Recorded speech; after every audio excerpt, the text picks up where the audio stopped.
Forum That's on right. the One World, the role of India, China and USA in fostering the One World concept. Could you describe the concept of global citizenship? See, the world is becoming a united mission. Today, clearly the change in face of the world is on account of change in technology, globalization, and again re-regulation, and markets becomes integral. Territorial integrity is being challenged. The concept of one single world is ultimate solution for global prosperity in attaining future generation vision and execution. We need a peaceful world. We need to create a better world. We also need to create a borderless world. We also have to create cultural integration as one culture. That's the whole concept. Different parts of the world has got different culture. The heritage, civilization and culture needs to be integrated and bring in a mindset that we live in an interconnected world. That will create more integration, that will create more peace, that will also create more prosperity in terms of trade, investment, banking, finance, employment, growth. The world has to be, futuristic terms, better than the present. We need to create a better world, better citizens, so that our future generation will be better than the present. So what is your belief on the single world concept? I have a firm belief the world is changing, and this world is changing for good. Even the recent crisis in terms of financial services, which turned into be a global crisis, human crisis, is all for global prosperity. We need to eradicate extreme poverty. We need to bring in gender equality. We need to bring in environment sustainability. We need to create primary health care for all the citizens of the world. We also have to create, global prosperity in terms of peaceful society, and that's what the concept is. Technology drives the change and drives the global unity. Facebook, Twitter, social media networking today give more transparency. The more we are transparent, we create better partnership. What about your ideas on the single global currency and on the developments in the Bitcoin? That's a concept as on date. You cannot create a single currency unless political consensus comes. Each country has got twofold policy framework: monetary policy, which come from the technocrats, central bankers, which is regulating the banking system; the fiscal policy, which comes from the finance ministry, which needs to be aligned in each domain.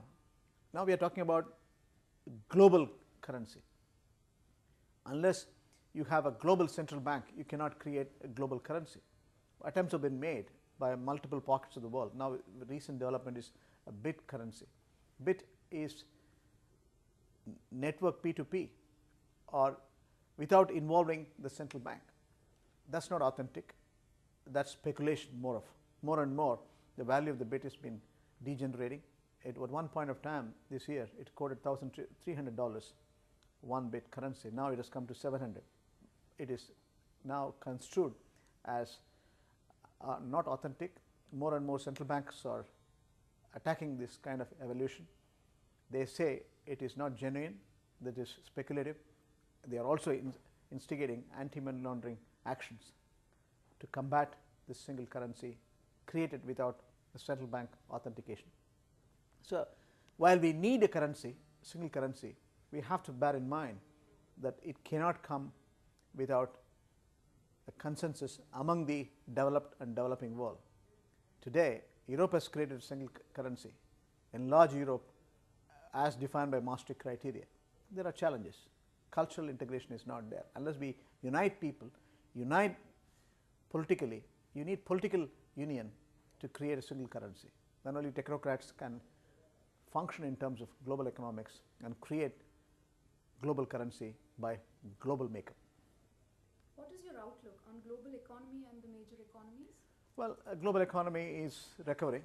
We all get the signals of it.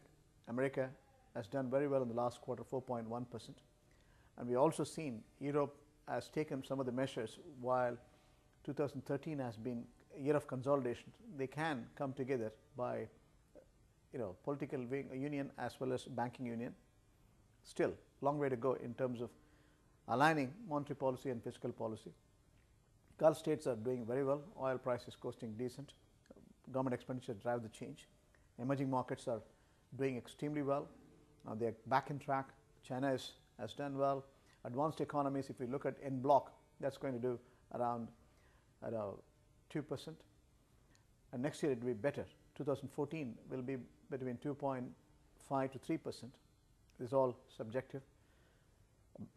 Developing economies en bloc should do, inclusive of China, India, Russia, Brazil, should be not less than 5%. China is recovering well. India has done off late very well in terms of monetary policy. Fiscal consolidation is a challenge. 5% will be the growth for next year, between 5 to 5.5%. So there is prosperity. Again, with open market operations, quantitative easing, Japan is doing reasonably well. They won't have a 2 to 3% growth. So the signals are global growth is in the right modulation. Now it remains to be seen how politics and economics will converge to have further prosperity in terms of G20. So how has the New World Order promoted international collaborations? New World Order is an opportunity. We look at a crisis on one side, but we have to interpret the crisis as an opportunity. Why? Advanced economies, let's take for example, we are talking about three major phenomena here: India, China and the United States. If we extrapolate today the global ranking, United States is $16 trillion economy, then comes China, 9 trillion plus, and again India is in the right direction. If we extrapolate to 2030, still China will command, and perhaps they will take #1 position in terms of GDP, unless equation changes by political consensus or huge productivity transformation take place. If they coast not less than 7%, by 2030 China will be #1, United States will be #2, India will be #3. By 2050, while the affluence cannot be diminished in United States, China will be still ranking #1, and there will be an oscillation between India and China. So you have huge prosperity among these three countries. Global partnership is evolving. India needs United States in terms of intellectual property, education, healthcare. America needs, again, India for support of business process outsourcing, knowledge process outsourcing, including, again, healthcare. Everyone needs China because China is the economic engine of the world today, still costing 7.5%. So there's a huge partnership evolving. India is doing almost $75 billion on an average trade with the United States, bilateral terms. China is doing over $550 billion. That's huge part of the overall bilateral traffic. That's where the partnership lies. That's where the opportunity lies. And if they work together, if they reach consensus in terms of politics and economics, they can create a better world. They can drive the change. We are living in a world which is unequal, unfair. We have to bring the change to become more social change so that we can create a better world. World is becoming a fair play. How do you think Asia will come together to contribute on collaborations? Like Europe, Asia has to come together. This is emerging to be a stronger, productive destination. Incrementally, Asia is, or emerging markets are producing 60% of the incremental GDP. They have the key in their hand. They can come together. They can issue economic collaborations, partnerships. They have recently pronounced 100 billion development bank for the BRIC countries. That's a significant development. In Asia is the real change as a catalyst with so much populations, but in India and China, they can generate sufficient capacity to market space. I can invite the rest of the world to converge in terms of productivity, performance, trade, banking, finance, and investments. So within the intra-Asian partnership, if we are going to have a policy union, then we can create a currency as one. We can create more intra-traffic within Asia for trade. We can buy and sell based on the strengths of the individual domain. We can create investment partnership. We can create joint ventures. We can create better prosperity within Asia. Then they operate as one force, one United States, one Europe, one Asia. Then global partnership becomes much more meaningful. Thank you for your insights, Dr.